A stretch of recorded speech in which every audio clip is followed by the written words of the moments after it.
Cloud. Good morning, George. It's Tuesday morning, and we have a wonderful guest this morning. Do you have to get up Yes, bright and early? yes. Today we have Dr. Beth Gallant, and the topic of discussion is going to be private practice is alive and kicking still.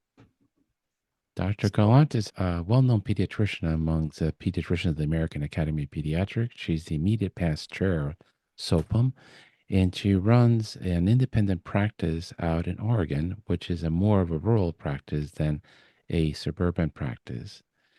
One of the things that really interested your wife, Delia, about Dr. Gallant was her experience with a locum tenens. She took a month, I think, off. And I'm fascinated by that journey. So, welcome to the show. And thank you for getting up so early on the West Coast. Thank you for having me. yes. If you don't mind, Beth, I'll call you Beth and you call me Herb. We always ask this. The first thing we ask is, why did you become a pediatrician?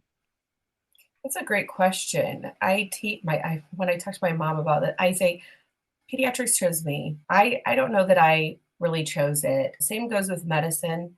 I got into it in a less traditional way. I originally wanted to be a marine biologist since I was 9.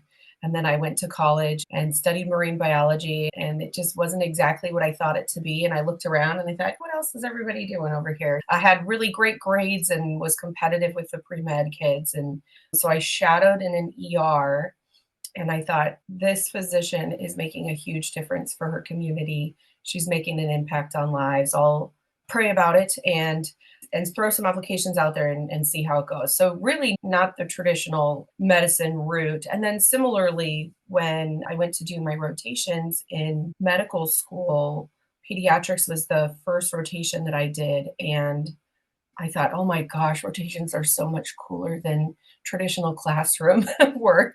And then as I went along, I think the sixth rotation or so, I thought, no, you know what? It's pediatrics. Holy moly, I love pediatrics. I didn't necessarily plan on going into pediatrics.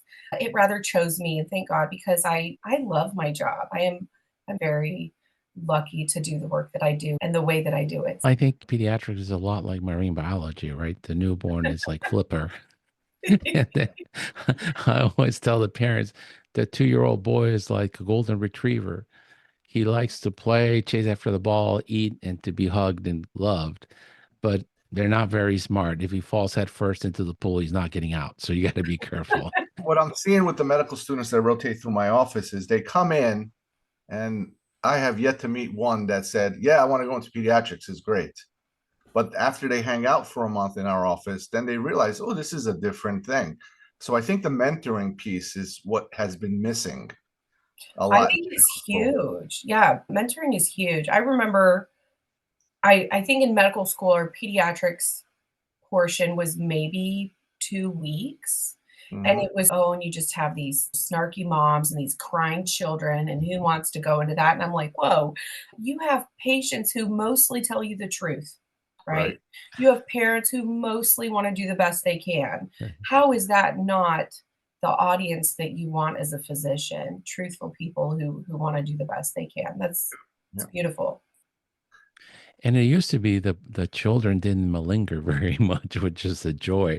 They don't like to get shots. They don't like to get their blood drawn. They don't like X-rays. They got to be dragged into the office to be seen, as opposed to us adults that we like to complain quite a bit about everything that's not right with our bodies. It is a joyful profession. I I think we am got the best job in the world. We're rock stars of medicine. I'm all confused about the AAP. I'm all eternally confused about why they exist, what they don't do. What does SOPUM do in particular? What is the mission of SOPUM? They have a lot of words on the website to describe the mission that you could read, but what SOPUM was for me, which I think is, gosh, I think there's all these beautiful things online about what an entity is, but really it's like, what does it teach individual person and how is it helpful to each physician? And how SOPUM was helpful for me is really having a community of people that I can reach out to when I want to do something new in my practice, or if I want to know what are other people having to tackle, what are they having to deal with in whether in private practice or not. But I'm by myself out here, guys. I am a solo practitioner. And so it's really difficult to pivot and make decisions just based, some of them are fine based off just my population and just my practice, but sometimes it's nice to take a step back and take a more global view. And so SOPUM provided that support for me. That's their mission, is not to provide support for Beth Gallant, but that's what they did for me, and I really appreciated it. And less so the corporate sort of vibe and more about relationships, which So it was a community. It was the ability to join a community of people that are doing the same thing across the country. And when you don't really know which way to go business wise, mostly, although sometimes clinical too, someone goes, "Oh, yeah, I've seen that. This is how I got it." But the reason I get confused is then what is COPAM, the Committee on Practice in Ambulatory Medicine? Because yes, when you read their mission statements and what they do, they seem to be duplication. there's a lot of cross coverage and blurring and within the AAP. There, and you have PAC too, right? Oh, I'm on Right. board of that. But the PAC, I understand that's a payer relation. The But it's SOAP, within COPAM. oh, that's part of COPAM? I believe so. I believe so. So there's a lot of branches, there's a lot of acronyms. I oftentimes have to pull out my list of acronyms and go, wait a minute, what's that one again? And sort out in my brain what their specific role is. They each do have their own missions. I remember back in the day when I started this practice management stuff, people would come up with questions, and I quickly go onto SOPUM. I put it out to somebody, Rich Lander or some of those other giants would immediately tell me the answer. And I go back, say, "Oh, it's so simple as this."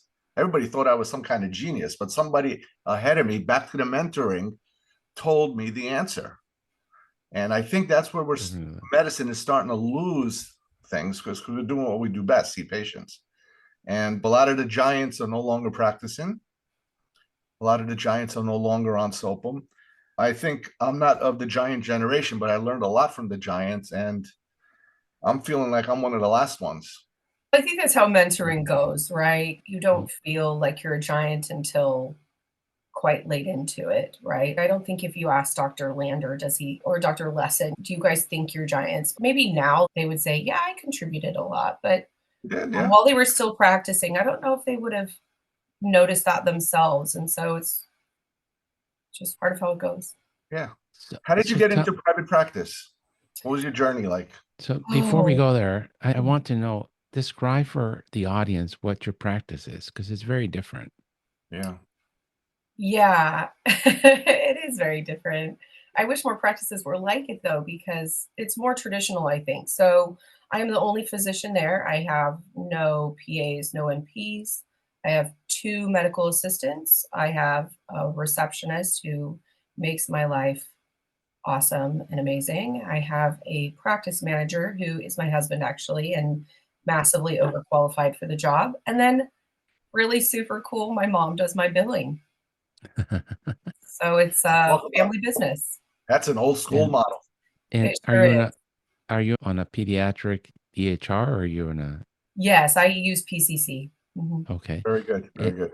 And then, because you're a sole provider, I don't know if you have kids or not, but you have a husband and a mother. What are your office hours so you can have a life and still meet the needs of your patients? Sure. So I have 2 children. I have a 10-year-old daughter and a 9-year-old son. And my office opens at 8 in the morning. It closes at 5 p.m. I start seeing patients between 8:30 and 9 o'clock. I take an hour lunch so I can tidy up my tasks and eat some food. And I stop seeing I think my last appointment most days is at 4:30. So I can drop my kids off at school in the morning, but my husband picks them up. And then Saturday hours, do you just meet sick patients or not at all? I'm from Roseburg, Oregon. I'm from Douglas. I should say I'm from Douglas County. I'm technically in a smaller town is where I grew up, but the people here are incredibly grateful for the care that they get. So when I hear stories of other practices saying, gosh, our patients will leave us because we don't have after hours and we don't have weekends, my patients are friends and family, and they understand that I have things I would like to do as well, and they're incredibly kind. And sometimes I feel I have guilt about going on a vacation, and they'll say, "Oh my gosh, I can't wait to hear your stories when you get back." And so I'm just really lucky to live where I live, where I have a community that supports me as well in my business. Yeah. And then for emergency medicine and hospitalizing kids when you need, what do you do? Originally, when I bought my practice, I did hospital hours as well and coverage, but then, or actually before I bought my practice, I'm going to tie back into how I got into private medicine. Let's see, timeline wise. I think I've always wanted to go into private practice. I don't think that was ever a doubt in my mind. Even just in rotations and residency, it's pretty obvious working for yourself is the way to go. So the hospital contacted me a year out of residency, the hospital here locally. I was a couple hours away working. And they said, "We want you to start up a pediatric practice." I said, "Oh, I'm just fresh out of residency, but sure, let's go for it." And so I had them build within my contract, though, that I could leave and not have a non-compete. And so started up that practice. And then they wanted to start a pediatric hospitalist program. So there was a physician literally next door to me, a pediatrician, who they wanted to start the hospitalist program. And so for him to leave his practice, he needed somebody to take over. And he said, "Hey, do you want to buy my practice?" And I was like, haha, that's hilarious. I'm pregnant and I've got a 1-year-old. Like, that's not happening. But it did. It totally happened. So when he transitioned over to hospitalist medicine, the nurses were having issues figuring out which patient belonged to whom. And so I shifted out of the hospital and no longer do inpatient medicine, which has been nice for my work life balance, honestly, because waking up at 6 a.m. to go see a couple infants or not, because you just never know. And having my lunch hour open to do the work I need to do rather than having to go to the hospital and have coverage was hard to give up. But it was a good shift for me and has been since. So my patients are cared for by the pediatric hospitalists at our local hospital. But word on the street, especially on SOPUM, is that practices have no value once the physician is gone. So why would you buy a practice? Oh, so great I think question. that's a big misnomer personally, because I already did it twice and it is a Uh, good idea. I didn't pay a ton of I didn't pay a ton of money for my practice. I have friends in Florida who people are valuing their practices at millions of dollars. And so my friends are like, "Gosh, how did you buy the practice?" I'm like, "Sure as heck didn't pay millions of dollars for it. We got a fair market value for the actual stuff in the office and the vaccines that I bought from the prior physician.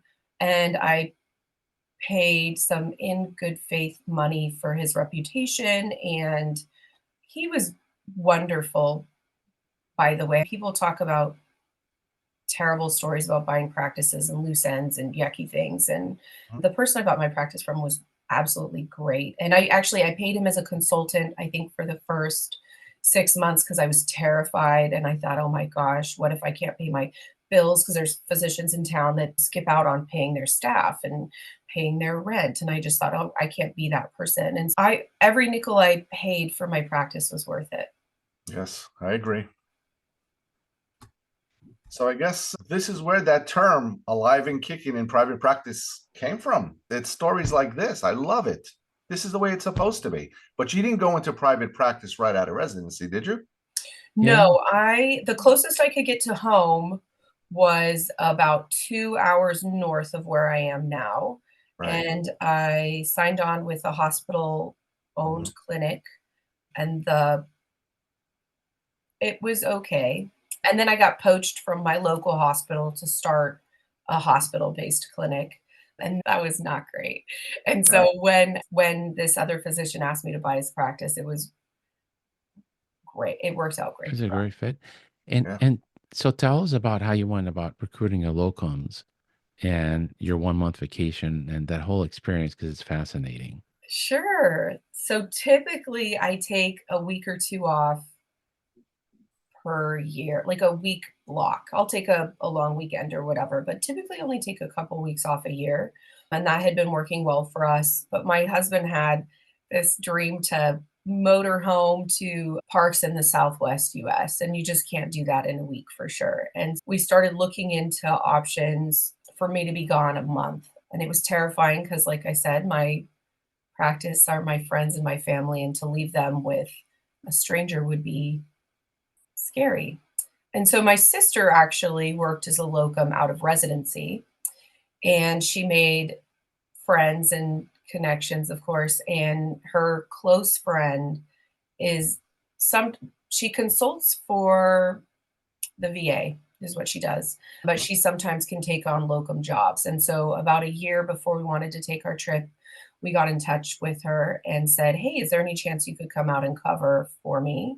And she took a look at her schedule, and we had a few conversations to make sure that we both shared the same outlook and that our culture of medicine would work well together. And we went for it, and she covered for me for an entire month. She lived in my house, she drove my car, she took care of my chickens, and it was awesome. There is nothing that I would change about the scenario at all. It was the most seamless transition, I think, in history, maybe. It's a bold statement, but it was so easy. And she could call me anytime if she needed to. My staff could call if there were issues. We told everybody, like, just don't hesitate. We're going to try something weird and new, but we're going to go for it and see how it goes. And we're actually planning to repeat that this summer, I think 2 or 3 weeks to go to Yellowstone. So I guess this person became part of your practice. She did. She's part of our family now, actually. So Which is great. That helps with work-life balance for you, because truthfully, with your hours, if I was interviewing at your practice, the first word, "Boy, you work a lot, doc. I can't do that." Work-life balance. Not me, but the candidates would say that. Yeah. You got to be flexible and Yeah. figure out what people need at any given time because it changes. Yeah, I'm not sure how long you've been in private practice or in practice, but over time, did you ever work in the paper world or straight into computers? I think my first year of residency, maybe we had some papers, but not. Yeah. Mostly No, I've always had computers. EHR. Yeah, so you've never seen how a practice would run with paper, how it transitioned into an EHR and so forth, right?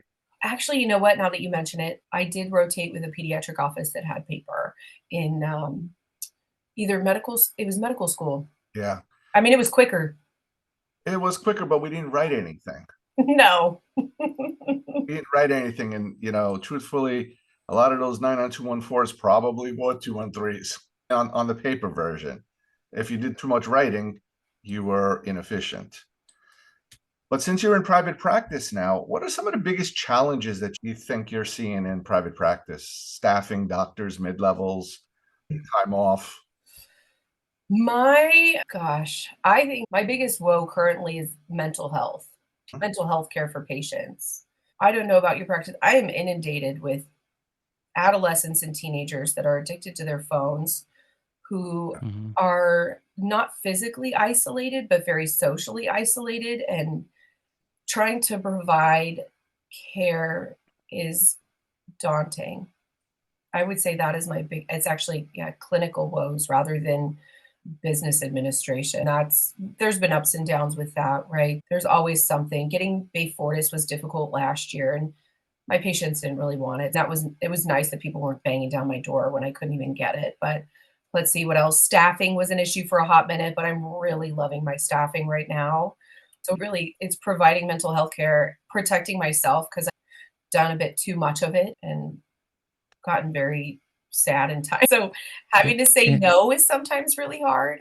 Yes. And so, what are your resources? Like, I don't know. Like, your hospital is big enough that they still take care of kids and inpatient. In Northern Virginia, the community hospitals have all abandoned pediatric inpatient and ER. It's only the children's hospitals do it anymore. So, if you have a kid that needs an emergent psychological evaluation, is there a psychologist, a psychiatrist in town you can call? No, I can call somebody in Portland, which is 3.5 to 4 hours north of here. So they have a phone line that I can call if I need help. But if they're in crisis, it depends how bad it is.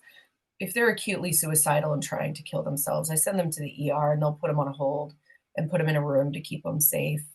If it's a kid who they're not trying to kill themselves, but just saying, gosh, I'm having some dark thoughts and I don't know if I can be safe. Sometimes I'll tell the parents you have to just exist with your child until this, and here are some red flags to take them to the ER. But in Douglas County, we have really minimal resources. We have minimal people prescribing to children, or not children, but adolescents mostly. We have a few very good therapists, but they're overbooked and underpaid. Um, The therapist and, thing is a problem even in Long Island. Nobody takes any insurance. And if they do, you can't get an appointment but in 4 months. What are we supposed to do with this? I'm lucky in that because I have such a small community of people, I have some phone numbers that I can call or text and say, hey, I've got a kid. I really need help on this one. And sometimes they can squeeze them in, which has been really nice.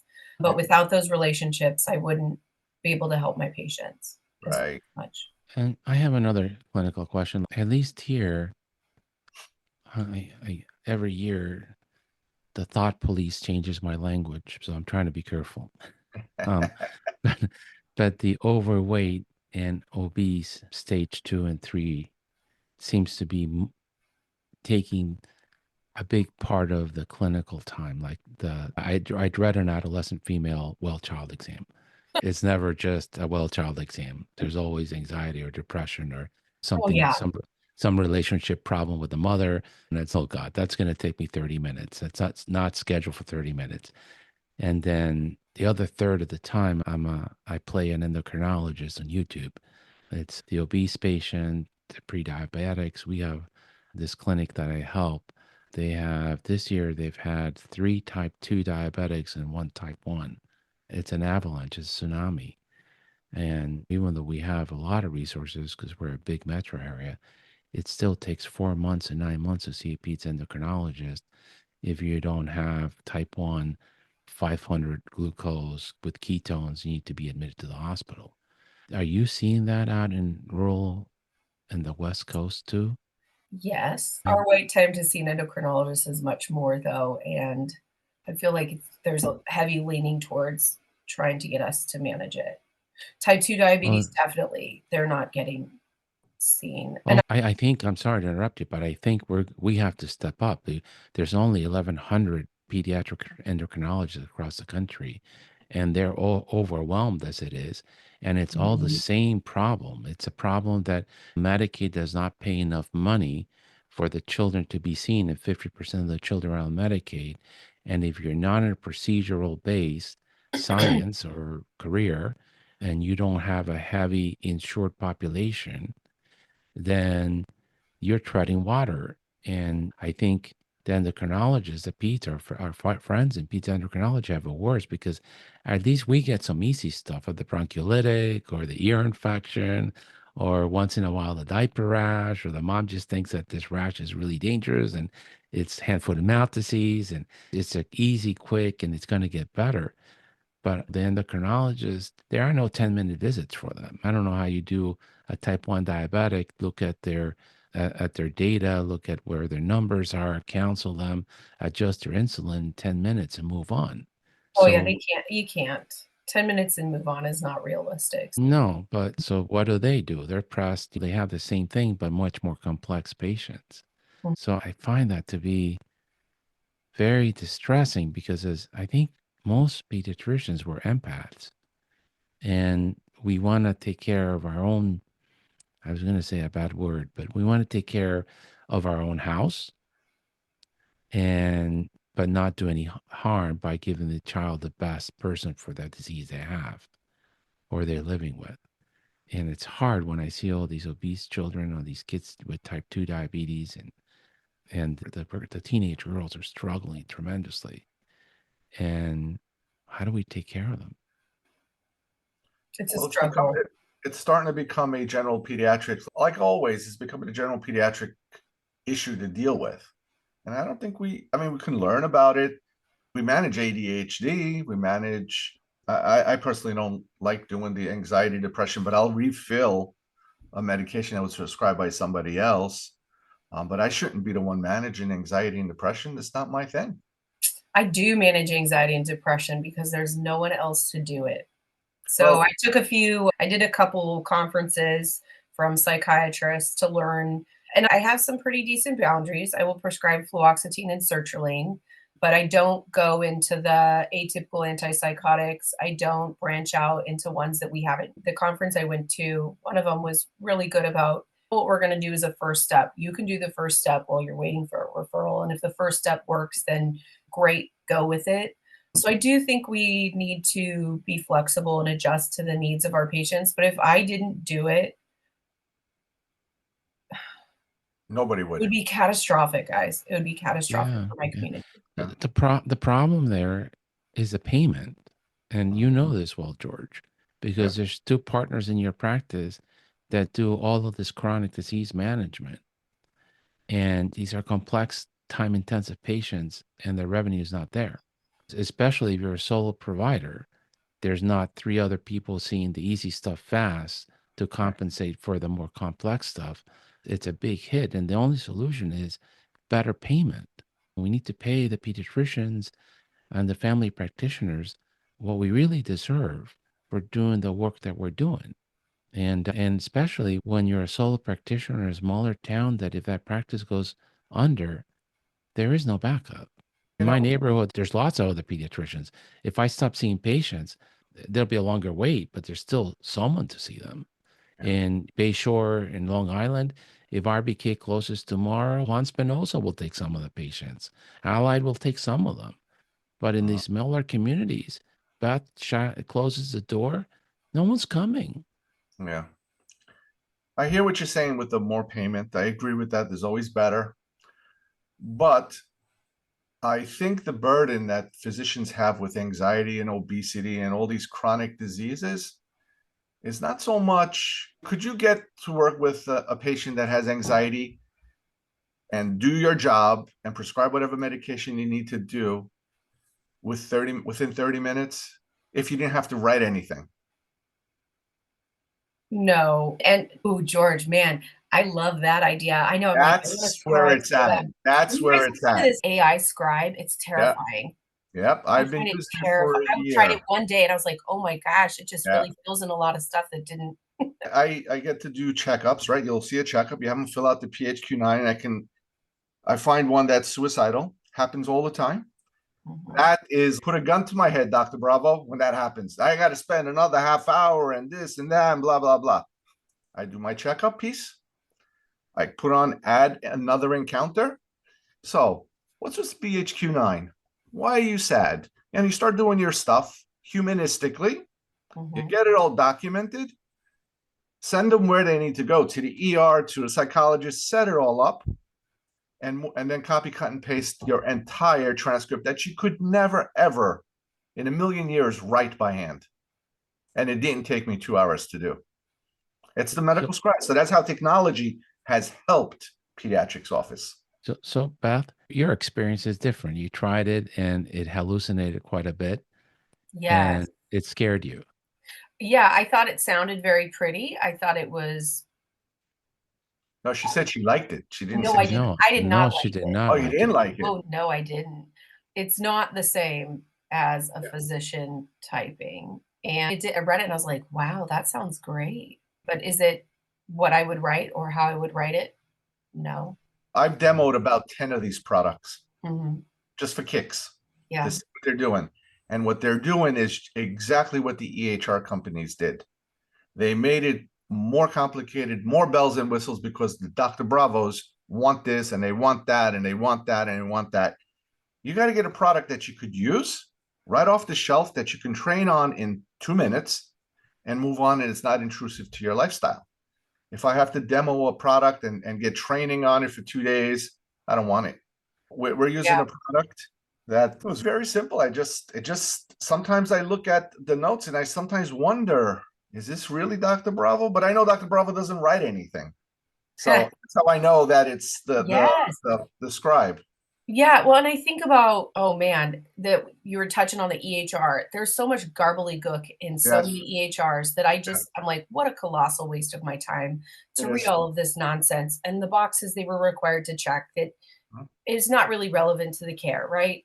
And Yeah. I worry that AI is going to trend that direction where I'm not getting what I need from the note when I'm reading your note to take over care or something. I'm reading a bunch of beautiful, fluffy language that AI has put in there, but is it really an accurate description and a succinct description of what occurred in the office visit and what the plan is? It is a bit of fluff, but it's getting better, and I think it picks it up over time with your style. And let me tell you, I look at it, I use it, and sometimes I wonder, did I write that? Or did the No, you computer write didn't. You didn't write it. So what bothers me about the AI, and George and I do use a product that's a sponsor of the show, is that I go through the same routine, right? Because I was an ear doctor and we use pre-printed forms so we could bill correctly. And there's 7 questions you ask everybody. When did your disease start? It's a good medical history. When did your disease start? How high is your fever? What symptoms are associated with it? Did you do anything for it? Yeah, I did this. Did it make it better or worse? Is there anything else? Is there anybody else sick at home? It's just common good history taking. Yeah. And what I don't like about the AI is that it doesn't transcribe that into my subjective. It just summarizes it. Johnny's here with a fever and cough. That's it. And I would prefer that it would put the 7 elements into there so that if Beth or George see that kid 2 days down the line for whatever reason, they're like, oh, so this is what was going on. This is why he was thinking this way. But The kid didn't do better. This is what he did. did you just think, or did you actually say the 7 elements? No, I asked the parent the 7 elements, and it doesn't properly It transcribe it. does. If you ask it, you have to change your style of how you're talking to the patient and asking the questions. We shouldn't though, because it's AI. We should Well, be able to ask how we want to ask. So it's Correct. better that I could type away because there's no way I could type that. Mhm. And every patient I see, there's just no way. There is, and especially in this product that we use, you could go all the way to the bottom and you get your full discussion, word for word, dribble that you said in the room, and just drop that in there if you want. Yeah. But I don't know if I could read that. Yeah. If you do go off on tangents and start talking about extraneous stuff, what I like is if you're talking about asthma or whatever and how you're doing, what medicine you want. Oh, how was the soccer game last week? It excludes it completely. You know, Yeah, I think it's great potential. I and think it does help. You have to understand the technology. This yeah, is not it's a smart tool. technology. It's a tool. This is not smart technology. This is not wisdom. This is ones and zeros, and it's reading ones and zeros and trying to predict if you do 1110000, 90% of the time, what would the note look like? And that's what they put in there. That's how it really works. And I think is much better than the current EHR. I think Freed AI is a great product. I think Yep. it's very useful. It allows me to move quicker, but we're in the infancy of this technology. And as it evolves, I think it will be very helpful. What Yep. else? What else do you do out there in Oregon? I'm still having a hard time picturing. So you're a solo practitioner, but there's a community hospital that you can admit to that does deliveries. Is there other pediatric practices in town? There's one other private pediatric practice with a solo physician, but I believe her son is coming next summer. I believe he's graduating and going to join her, which is really exciting. I don't think she's full-time though currently, but when her son gets there, I'm sure he'll be full-time. So that'll be good for our community. The hospital-owned clinic has a pediatrician, but I don't think she's full-time. And then the FQHC has a pediatric nurse practitioner. And I think there's a really brilliant pediatrician that works there, but I don't know that he does any clinic time anymore. What's interesting in a world that's dominated by large systems and FHQs and clinical that are operated by hospitals, how can a private practice like yours and the other one down the street, how do you guys stay competitive and relevant? You guys are young, vibrant, and you want to do good, but it's still a business. Yeah, I think everybody's been fishing for quality, right? That's the new cool thing. And I think that patients and families are well aware of what that is. And I think seeing the same person and having a relationship is what my office is selling. I know them. I tell when DHS pulls kids, I'm like, call me. I know all of my patients. They're not being seen by anybody else. It's just me, and we know them very well. And people like that. They don't like going and seeing a different entity. So I think that's what we bring to the table, and our ability to shift and be flexible with the needs of our community is imperative, and we can shift much more quickly than a large hospital base. That takes forever to change a hospital system. Yeah, Right. yeah. I I think remember when I was starting that clinic for the hospital, I had to say I had to say why I needed a baby scale. And honest to God, the administrator said, "Can't you just put them on the scale?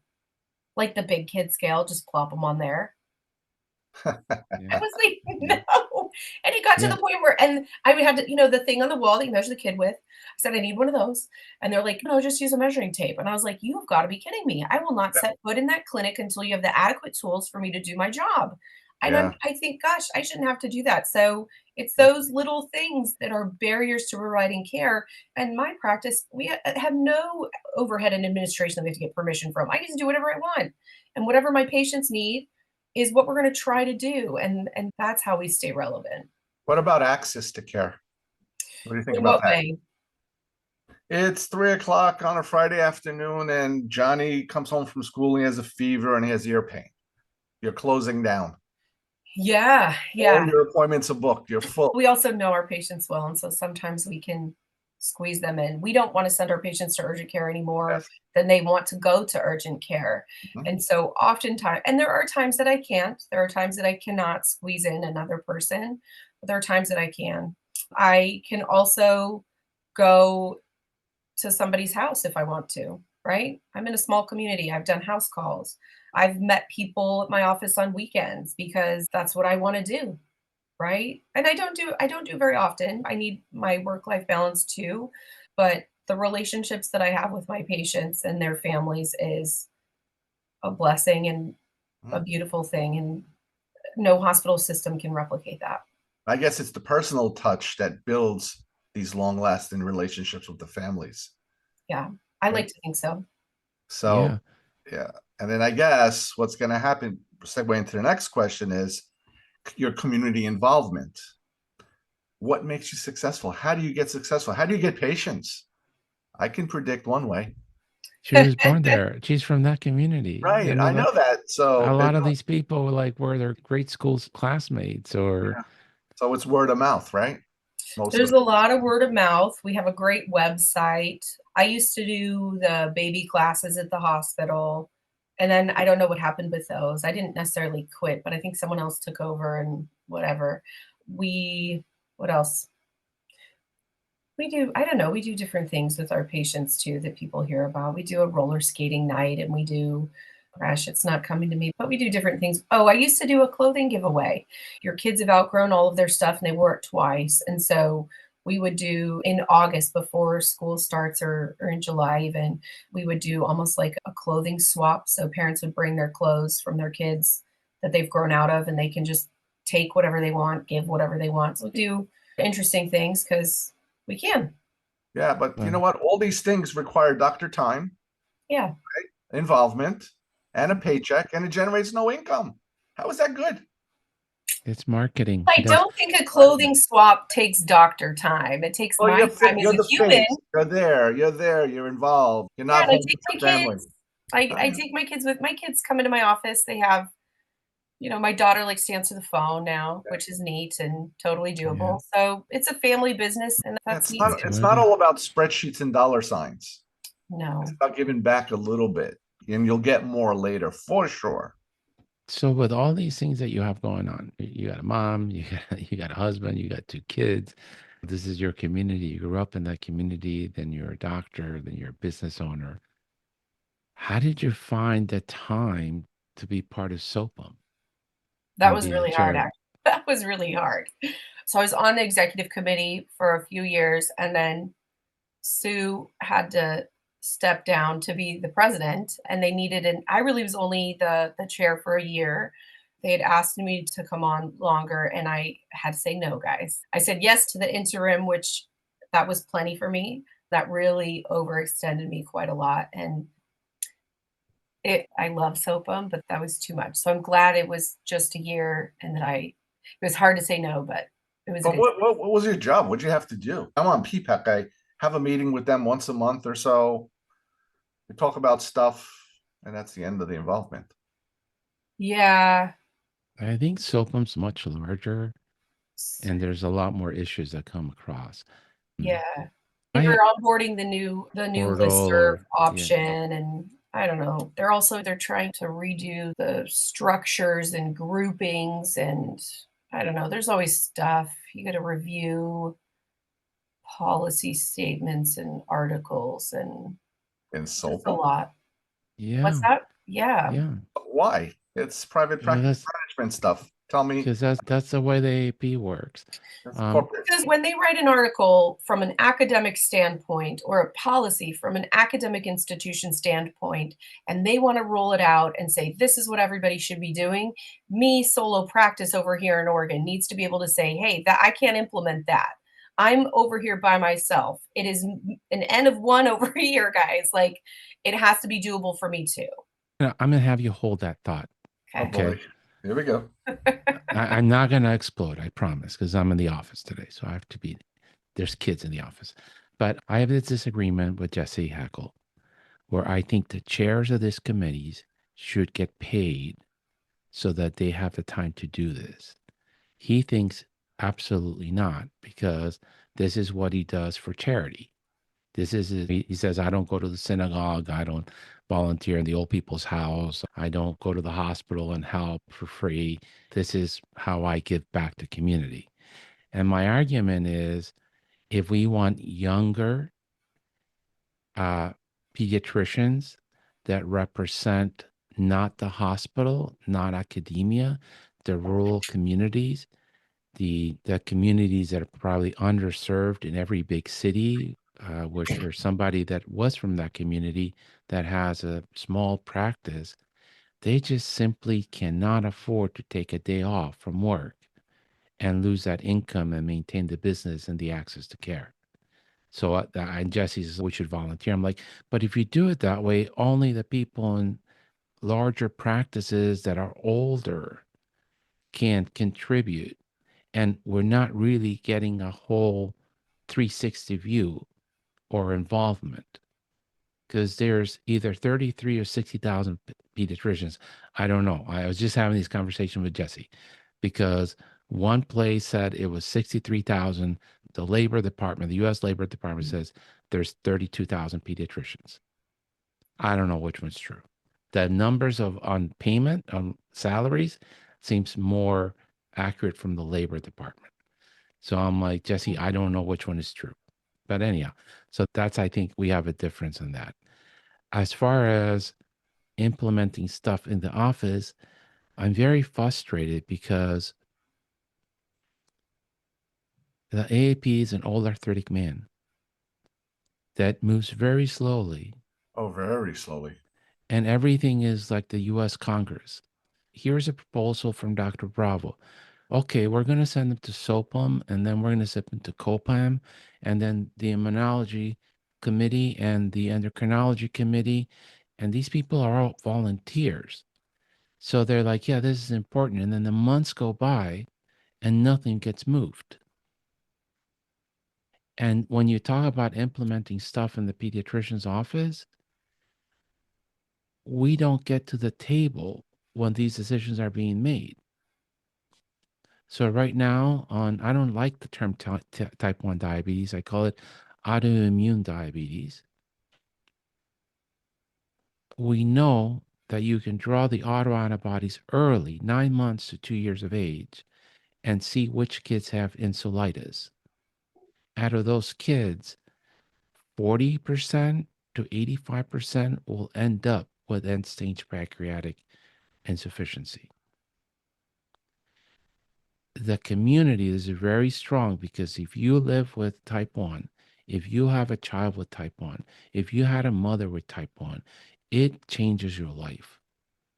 And so they're very active, are moving to get screening into the pediatric office. And it's a right thing to do. The data is there because it can prevent 90% of cases of DKA, which is a disaster for a child. We don't have the pediatric workforce to do it. We don't have enough pediatric endocrinologists. And to just stick it a little bit more, I'm going to order tests that I'm going to have to learn how to interpret. And out of every test I order, one's going to come positive. And they don't pay me for reviewing these tests. The well-child exam is a set fee. There's no upcoding for how many screens I did. So I spend easily 30 minutes to 40 minutes when I come into clinic clearing lab results. A lot of them are screening tests. And that's where I get a little frustrated. I'm yelling at the AAP, send some general pediatricians to these meetings. Because it's the right thing to do. We're going to have to do it. How do we work on it so that the kids win, so that we can get paid, so that we don't have to send every kid to the endocrinologist? But be in the conversation early. Shape the policy. Right. Don't play catch up like we did with Beyfortus. We had to play catch up. And here, people wanted Beyfortus. This is one intervention people really wanted. Yeah. We couldn't find it. We didn't know if we're going to get paid. We didn't know we could afford it because we were not in the conversation early on. I think with this diabetes thing, they're going to say, you're not an endocrinologist. We should have the endocrinologist dealing with it. But the endocrinologists don't see the kids that are healthy. That's a general pediatrician that sees the kids that are healthy. They see them when they're sick. So it's a catch-22. Even on SOPUM, there was a discussion on this. Why isn't the endocrinology making a statement on this? I think it should be the general pediatrics making a statement. We're screening, just like lead. Right. You know? Just like hemoglobin for anemia. Yep. Just like for depression. I'm not a psychiatrist, but I'm given a tool with a CPT code that some payers don't pay for it. And when I see somebody that may be in trouble, then I try to help. That's just what we do. That's how we try to prevent illness or identify illness early enough so that we can change the course of the illness. Yeah. That's what we do. That's a business of pediatrics. Yeah. But we can't do it for free. Yeah. And it can't be so complicated that people like, go, no, I can't. I just, how do I do that in my workflow? Yeah. I think we need to be in the conversations early, shaping the policy, not wait until it's given it to us and go say, we can't do that. SOPUM does a bit of that. We review these policies and statements. We have the opportunity to do so. And actually they have started a policy review committee that you could be on if you wanted to. I'm sure you've read those policy things. Those are pages long, lots of pages. They're a lot of pages long. And my attention span is this big. I can't read all of them, but the ones that I think are applicable or interesting, right? And so if everybody reads what's applicable or interesting to them, then hopefully we have good coverage and good voices to contribute. I don't know. Anywho, so you're a young doctor. How do you see the future of pediatric private practice over the next, I won't go 20 years, 10 years? Ooh, okay. I see some trimming of the fat with hospital administration and in administration in general, right? Less so in private practice. I don't think we have a lot of administrative overhead, but I think that doctors are going to say enough is enough and be empowered, hopefully, because I feel like the support is there, right? So I think we're going to see more private practice. I just can't fathom that people aren't going to see their own value and go out on their and venture out on their own because they're not going to want to deal with all of these people who've never practiced medicine telling them how to do it. There's just no way. Most physicians are type A personality, and I think pediatrics is going to go very much so the direction of more private practice. I think you're right, because we're meeting more and more people like you, Beth. Yeah. I think what you said, your patients don't want to be a cog in the wheel of a huge system. Nobody wants to be the physicians don't either. Nobody wants to be a cog in a wheel, right? I think if you have something that, like some thing in your head that you have to go to Hopkins to see the one neurosurgeon in the country that does his surgery. You're like, I got to put up with being a cog in the wheel. But when it's just, I need my physical, I don't need to be a cog in the wheel. There should be somebody in my neighborhood that knows me, that sees me once a year and says, yeah, everything is going good. See you next year. And I Right. think that's the key. I think that in our practices, in our business line, luckily most children are healthy and they don't want to be a cog in the wheel, that huge system made for the really sick. They want to be in a very personal environment where relationships are built. And that's the magic of pediatrics. Yeah. It Well, is Beth, magical. this has been wonderful. It's great to see you again. Before she goes, what advice would you give to a young resident Mhm. that's thinking about private practice? Ooh, yes. I would recommend that they join SOPUM. I would recommend that they attend PMI Hmm. so they can meet people who are in private practice, build their network of people to support them when they go out on their own, Right. and ask a lot of questions of what that can look like, right? You don't have to start from the ground up. You can buy a practice, you can join a practice. There's so many different ways to be successful in private practice. Asking questions of people who've gone before you, because it's rare that you're doing something no one's done before, right? You just have to know the right person to ask. All Yeah. right. All Well, right. thank you so much for your time. I know you have Thanks do for so having many me. things. Thanks for all the work that you did at SOPUN and the AAP. We really enjoyed the social. I hope to see you again next year in Denver. And most of all, you have a blessed end of the year and a very blessed beginning of the year for your family, your practice, and your community. Yeah. Thank you, Beth. Thank you for having me, and thanks for the show, guys. It's always fun. All right. Thank you. Take care.